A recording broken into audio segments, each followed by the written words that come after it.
Olá, agora a gente vai estudar as funções do Excel. Elas podem ser encontradas aqui na aba Fórmulas do Excel, e elas são divididas em fórmulas financeiras, lógicas, texto e assim por diante. Aqui você pode encontrar uma variedade das funções que o Excel fornece. Como trata-se de um número muito alto de funções, nós vamos apresentar aqui as mais básicas e mais utilizadas, que são as funções de soma, funções se, ou e i. Começando pela função soma, nós já podemos então apresentar a estrutura que as funções do Excel apresentam, que começa sempre com um sinal de igual, em seguida o nome da função e entre parênteses os argumentos da função, que podem ou não estar divididos em ponto e vírgula a depender da quantidade de argumentos que tem na função. Por exemplo, nós temos aqui essa tabela de gastos aqui, referente a um mês, só um exemplo, e aqui a intenção é somar todos esses valores, de modo que aqui eu obtenha um total. Então vamos utilizar a função soma. Nós começamos então com o sinal de igual, escrevemos o nome da função, em seguida o parêntese, e aqui entra o argumento da função. O argumento da função é o que a função vai ter como entrada para poder realizar a operação, e assim chegar no objetivo desejado. Então, como a intenção é somar o valor de aluguel, telefone, água, luz, gás e alimentação, nós temos só que somar isso aqui tudo. Como é que você faz isso? Você clica na primeira célula a qual você deseja somar. Em seguida, vou clicar aqui em ponto, dois pontos, Shift, ponto e vírgula, e vou clicar na última célula a qual eu desejo somar, que é essa aqui de alimentação. Então, posso colocar aqui, fechou com outro parênteses. Veja aqui, isso aqui significa que eu vou estar somando tudo que vai da célula C4 até a célula H4. Feito isso, eu posso apertar Enter, e aqui eu vou ter o resultado da minha soma. É claro que dessa forma eu vou estar somando tudo que tem na linha 4. Tem como fazer isso diferente? Tem. É só, ao invés de você colocar dois pontos, você pode colocar ponto e vírgula, como eu disse antes. Qual a diferença que isso vai resultar? Agora, como você está dividindo as células com ponto e vírgula, trata-se então de dois argumentos na função, ao invés de um argumento só. Ou seja, eu vou estar somando apenas a célula C4 e apenas a célula H4. Então, se eu apertar Enter, eu vou ter a soma apenas dessas duas células.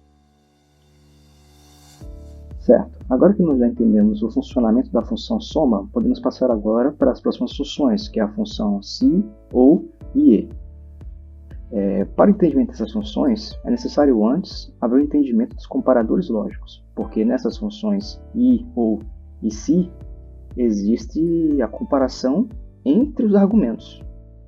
No caso, o condicionamento entre os argumentos é feito através de comparação, que é muitas vezes utilizado através dos sinais de comparação lógica. São esses aqui expressos nessa tabela. Nós temos o sinal de igual, sinal de diferente, maior que, menor que, maior ou igual que e menor ou igual que. Isso aqui vai significar que eu vou estar comparando uma célula ou outra com outra, se os valores contidos vão ser menores ou iguais, diferentes, a condição que o usuário desejar.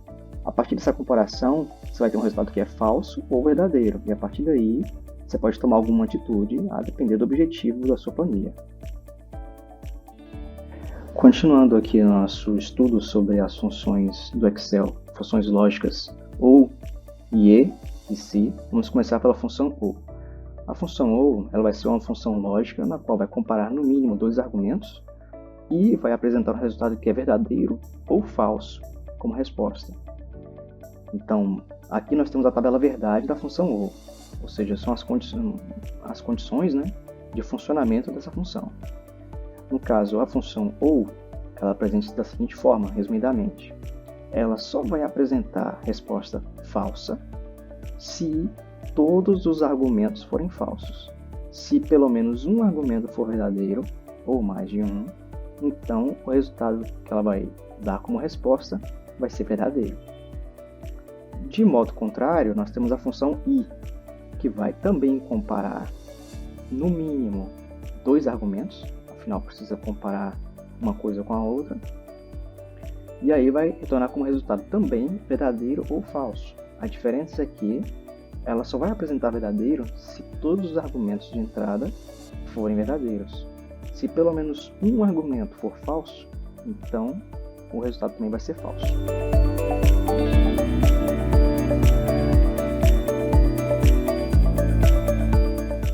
Certo.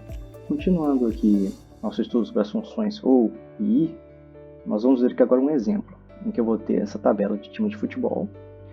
Vou ter dados sobre esses times. Vou ter número de pontos feitos, jogos, vitórias, empates, derrotas e gols. Então, eu vou escrever as funções ou e i para todos esses times e vai apresentar para mim resultados verdadeiro ou falso a depender, no caso para esse exemplo, do número de pontos que o time tem e do número de gols que o time tem. Então, eu vou fazer da seguinte forma. Se o número de pontos do time for maior que 50 e o número de gols do time for maior que 50. Para a função ou, vai ser verdadeiro se ou o número de pontos for maior que 50 ou o número de gols for maior que 50. Se nenhum dos dois for maior que 50, então eu vou ter a condição falsa. Então, vamos escrever aqui a função ou. Começa com um igual, em seguida o nome da função, depois vem o parêntese, e aqui eu vou entrar com os argumentos. Como eu falei, eu vou utilizar o número de pontos, ou seja, o que está na célula D6, maior que 50, vou digitar ponto e vírgula para separar os argumentos, então eu vou clicar no número de gols, que está na célula I6, maior que 50, fechar o parêntese e teclar Enter. Aqui ele apresentou verdadeiro, porque apesar de o número de gols não ser maior que 50, ser igual a 50, o número de pontos é maior que 50. E a função ou só precisa de um argumento verdadeiro para dar resposta verdadeira. Certo? Agora, se ambos fossem falsos, aí eu teria a resposta falsa. Então agora eu vou expandir essa função para todos os times, de modo que eu não preciso digitar a mesma coisa em toda a linha. Então eu vou clicar aqui no canto e arrastar aqui para baixo. Pronto, a função foi expandida para todos os times. Agora, para a função i, é de modo análogo. Né? Eu vou utilizar as mesmas condições, no caso, a depender do número de pontos e do número de gols. Também, se o número de pontos for maior que 50 e o número de gols for maior que 50. A diferença é que a função i só vai apresentar resultado verdadeiro se o número de pontos for maior que 50 e o número de gols também for maior que 50. Se um dos dois não for maior que 50, então a resposta vai ser falsa. Então vou começar aqui com o sinal de igual, i, que é o nome da função, parêntese, e vou clicar na célula que vai ser meu primeiro argumento. O número de pontos tem que ser maior que 50. Ponto e vírgula para separar os argumentos. Segundo argumento, que está na célula 6, que é o número de gols, maior que 50, fecho com parêntese, enter. Pronto, como você pode ver aqui, ó, o resultado é falso, certo? Porque uma das condições é falsa. Essa condição é o número de gols, porque o número de gols não é maior que 50, mas é igual a 50. Então agora eu vou arrastar esse resultado também para baixo para expandir para todos os times. Certo?